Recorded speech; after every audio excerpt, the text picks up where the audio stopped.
제가 들려드리고 싶은 얘기는 행동경제학에 관한 이야기인데, 행동경제학 하면은 가장 먼저 떠오르는 사람이 저희가 리차드 테일러라고 하는 사람입니다. 일반적으로 경제학의 노벨상이면 경제학을 연구하는 사람들이 받아야 될 것 같은데, 심리학과 경제학이 접목된 행동경제학자인 리차드 테일러 교수님이 2017년에 경제학 분야에서 노벨상을 받으셨어요. 이 학자분은 넛지라는 책을 쓴 사람으로 유명하고요. 그래서 넛지는 팔꿈치로 이렇게 쿡 찌르다라는 의미를 가지고 있고, 너무 강제하거나 강요하지 않고 부드럽게 밀어서 사람들이 그런 선택을 하도록 유도하겠다라는 내용을 갖고 있는 책이거든요. 요즘에 사람들이 음식을 진짜 많이 시켜 먹잖아요. 잘 생각해 보시면 예전에는 주문을 해서 음식이 딱 배달이 됐을 때 일회용품 숟가락, 일회용품 젓가락들이 항상 배달이 되어 왔습니다. 내가 시킨 적이 없지만 밥을 먹을 때 당연히 필요하니까 배달한 사람이 가지고 오죠. 그래서 그때는 주문하는 내역서를 보면 내가 일회용품 숟가락이 필요하지 않습니다 라는 버튼을 눌렀어야 됐어요. 내가 만약에 필요가 없다 라는 의견을, 행동을 보여주고 싶으면. 그런데 요즘에는 정확하게 반대로 바뀌어서 기본적으로 일회용 수저 포크 안 주셔도 돼요에 이미 버튼이 눌러져 있습니다. 만약에 내가 일회용 수저 포크가 필요하면 넣어주세요, 보내주세요 라는 버튼으로 내가 굳이 눌러서 받아야 됩니다. 옵션을 바꿔버렸어요. 그래서 이 일회용품 줄이기 캠페인 자체를 간단하게 버튼 누르는 방법만 바꿈으로써 일회용 수저 포크를 실제로 안 받는 비율이 한 60% 넘게 증가했다라고 합니다. 실제로 지구 환경이나 지구를 살리는데 굉장히 좋은 활동을 했다라고 볼 수 있죠. 행동경제학이란 이름 자체가 이미 경제학과 심리학의 결합체라는 개념을 가지고 있어요. 제일 위에 경제학이 먼저 시작하고요. 인간은 합리적으로 결정해야 한다 해서 시작하고, 심리학은 이 경제학자들이 제안하는 그런 가정에 기반한 세상을 막 봤더니, 사람들은 반드시 합리적으로 결정하는 건 아닌데, 안 그런 상황들이 너무 많이 발생하는데, 경제학과 심리학 이 두 가지에 서로 괴리가 있다, 똑같이 맞춰지진 않아, 약간씩 달라 라는 생각을 계속 하고 있던 와중에 행동경제학자들이 그럼 이 둘 사이의 간극을 어떻게 하면 줄일 수 있나, 이 행동을 바꿔보고 싶다, 우리가 개입해서 이 사람을 바꿔보고 싶고 바뀐 사람들로 인해서 사회가 바뀌었으면 좋겠다, 사람들이 특정한 행동이나 선택을 더 하도록 유도할 수 없을까, 이런 생각들을 한 학문이에요.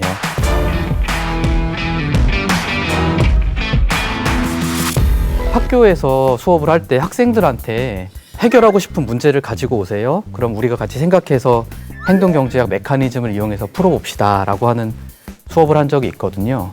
그 중에 어떤 팀이 학교 앞에 있는 쓰레기통에 대한 문제를 가지고 왔습니다. 쓰레기통에 담배꽁초를 버릴 수 있는 칸이 있음에도 불구하고 사람들이 거기다 버리지 않고 주변에다 자꾸 버리는 거예요. 그래서 이 학생들이 제안한 게 있습니다. 쓰레기통이 들어가는 구멍이 두 개가 있으니까 이 두 개의 구멍에다가 선택을 할 수 있게 선택권을 부여하면 담배꽁초를 버리는 사람들이 그 선택할 수 있는 칸에 자기들이 뭔가를 넣으면서 투표했다라는 생각이 들지 않을까라는 아이디어를 가지고 왔어요. 그래서 이렇게 선택할 수 있는 권한을 주는 것, 이 자체를 행동경제학에서는 초이스 아키텍처, 선택 설계라는 이름을 만들어서 붙이고 있고요. 이 선택 설계를 동원해서 사람들한테 선택할 수 있는 권한을 주면 사람들이 그 선택을 더 많이 한다라는 개념이 있습니다. 그래서 그 아이디어를 접목해서 쓰레기통 두 개 들어갈 수 있는 구멍에 어벤져스 영화가 굉장히 막 유명할 때라서 슈퍼히어로들 이름과 캐릭터들을 붙여놓고, 당신은 어떤 슈퍼히어로 팀을 더 응원하십니까? 당신의 담배꽁초로 투표해주세요 라는 얘기를 했습니다. 일주일 동안 실험을 해봤더니 이 스티커가 없던 그 전주에 비해서 일일당 한 13개에서 15개 정도의 담배꽁초가 주변에 덜 버려져 있다는 걸 파악했고요. 그래서 이런 식으로 실험을 하면 사람들이 담배꽁초를 좋은 쪽으로 버릴 수 있도록 유도할 수 있구나. 그러니까 행동경제학이 가지고 있는 특징 중에 하나가, 어떤 사람이 어떤 마음을 갖고 있을 때 그 마음은 잘 바뀌지 않는다라는 걸 인정하는 거예요. 대신에 마음은 그대로 인정하되 행동은 우리가 바꿔보려고 노력할 수 있다. 약간 개입하고 간섭하는 건가요? 궁극적으로는 개입을 하고 싶은데 개입을 하기 위해서는 개인이 어떤 마음을 가지고 어떤 행동을 하고 있는지를 정확하게 이해하는 게 처음 단계고요. 이 마음과 행동의 간극을 어쩔 때는 더 만들기도 하고 있을 때는 줄이기도 하면서 이 사람들이 특정 행동을 하도록 궁극적으로는 개입하고 결과적으로는 유도하고 싶어 하죠. 근데 개입과 유도 이전에 사람이 갖고 있는 마음과 행동에 대해서 굉장히 깊이 있게 이해를 하지 않으면 행동경제학 자체가 돌아가지가 않아요. 의학 드라마 같은 데 보면 장기 기증 또는 장기 이식 수술 같은 게 굉장히 많이 나와서 이제 저희도 좀 익숙한데요. 이게 수요와 공급의 이슈가 굉장히 많아요. 실제 조사 결과에 따르면 한 66%에서 70% 정도 되는 사람들이 장기를 기증하겠다라고 하는 의지는 있다고 대답을 하시거든요. 그런데 실제로 장기를 기증하는 사람들은 5%가 안 됩니다. 그래서 더 많은 사람들이 장기를 기증하도록 유도하고 시도하기 위해서 운전면허증을 새로 발급받을 때 또는 운전면허증을 갱신할 때 장기를 기증하겠습니다 라고 의사를 표시하는 분들한테 밑에다 이렇게 표시를 하나 붙여주는 경우들이 있거든요. 우리나라에서는 이런 이슈가 있는데 실제로 다른 나라들은 어떨까 하고 2000년대 초반에 한 연구자들이 조사를 한 적이 있어요. 그러니까 유럽에 있는 나라들의 장기 기증률을 한번 보시면 덴마크 같은 데는 한 5%, 그리고 독일은 12%, 영국은 20% 좀 안 되는 숫자로 장기를 기증하겠다라는 얘기를 하는데 되게 특이하게 바로 옆에 있는 프랑스, 포르투갈 이런 나라들은 거의 99% 육박할 만큼 장기를 기증하려는 의지가 높습니다. 장기 기증률이 굉장히 낮은 나라들, 그러니까 덴마크나 독일이나 영국 같은 나라들에서는 운전면허증을 발급받을 때 내가 장기를 기증하고 싶으면 표시를 하는 거예요. 이거를 저희들의 전문 용어로 옵트인이라고 합니다. 선택하고 싶으면 체크박스에 체크를 하는 거고요. 장기를 기증하겠다라는 확률이 엄청나게 높은 프랑스나 포르투갈 같은 나라들에서는 내가 장기를 기증하고 싶지 않다라고 얘기하면 그때 체크박스에 체크를 하는 겁니다. 옵트아웃 방식을 선택하고 있습니다. 기증할래? 이게 아니라 기증 안 할래? 이렇게 한 건가요? 예, 맞습니다. 장기를 기증하겠다는 확률이 높은 나라들의 경우에는 디폴트가 뭐냐면 나는 장기를 기증한다라는 게 시작인 거예요. 근데 혹시 만약에 너가 정말로 하고 싶지 않으면 표시를 해라. 그러니까 사람들이 생각을 별로 안 하면 그냥 좋은 일이니까 대부분 표시를 안 하고 가만히 있는 거거든요.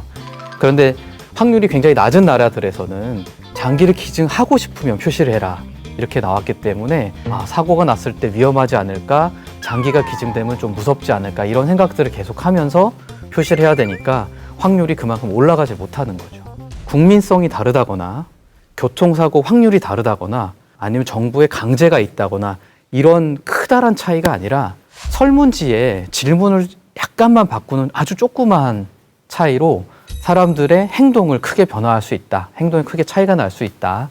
라는 걸 알 수 있어서 행동경제학을 연구하시는 굉장히 많은 연구자들한테는 이 사례가 아주 극적으로 기억이 되고 있고 선택 설계라는 걸 만들어내는 아주 중요한 기준점이 되는 연구 결과로 알려져 있습니다.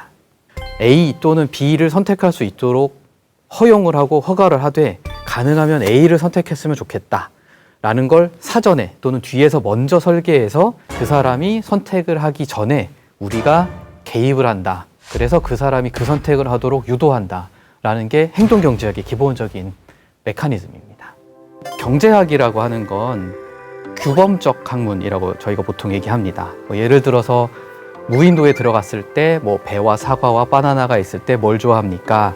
이런 걸 물어봐서 사과를 좋아합니다 라고 선택을 하면 선택이 선호랑 일치하니까 사람들은 그래야 한다 라는 얘기를 하는 학문이고요. 심리학은 이 경제학자들이 제안하는 그런 가정에 기반한 세상을 막 봤더니 안 그런 상황들이 너무 많이 발생하는데 라는 걸 자꾸 밝혀낸 설명적 학문이거든요. 행동경제학자들은 무슨 생각을 하게 되냐면 규범과 설명 사이에 이 간극을 이용해서 우리가 이 사람들이 어떤 행동을 하도록, 즉 우리가 이 사람들이 하는 행동에 개입해서 그 사람들의 행동을 궁극적으로는 좋은 방향으로 유도해보고 싶다라는 생각이 드는 거라서요. 처방적 학문이라고 보통 부릅니다. 그래서 처방적 학문이라고 할 때에는 우리가 알약 생각하면 되고요. 이 약을 먹으면 그 아픔이 없어지잖아요.